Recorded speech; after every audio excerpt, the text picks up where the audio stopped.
ನಮಸ್ಕಾರ ಸ್ನೇಹಿತರೆ. ಧರ್ಮಸ್ಥಳ ಕೇಸಲ್ಲಿ ಭೀಮಾ 13 ಪಾಯಿಂಟ್ ತೋರಿಸಿ ಹೆಣ ಇದ್ದಾವೆ ಅಂದರೆ ಎಲ್ಲರೂ ನಂಬಿಬಿಟ್ರಿ.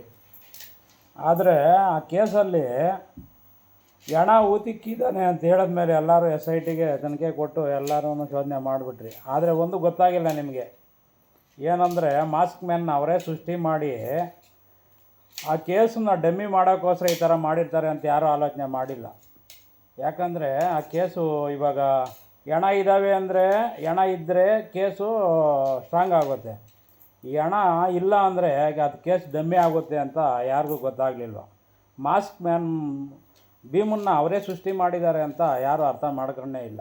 ಯಾಕಂದರೆ ಮಾಸ್ಕ್ ಮ್ಯಾನ್ನ ಸೃಷ್ಟಿ ಮಾಡಿ ಆ ಕೇಸಲ್ಲಿ ಅಲ್ಲಿ ಹೆಣ ಇಲ್ಲ ಅಂದರೆ ಕೇಸ್ ಡಮ್ಮಿ ಆಗುತ್ತೆ ಅಂತ ಯಾರೂ ಅರ್ಥ ಮಾಡ್ಕೊಂಡೇ ಇಲ್ಲ. ಯಾಕಂದರೆ ಇದ್ರ ಬಗ್ಗೆ ಮಾತಾಡ್ದವ್ರ ಮೇಲೆಲ್ಲ ಯೂಟ್ಯೂಬರ್ ಮೇಲೆಲ್ಲ ಕೇಸ್ ಹಾಕಿದ್ದು ಮಾಡಿದ್ರು. ಪಾಪ ಅವನು ಈಗ ಊರೇ ಬಿಟ್ಟು ಹೋಗ್ಬಿಟ್ಟಿದ್ದಾನೆ ಯೂಟ್ಯೂಬರು.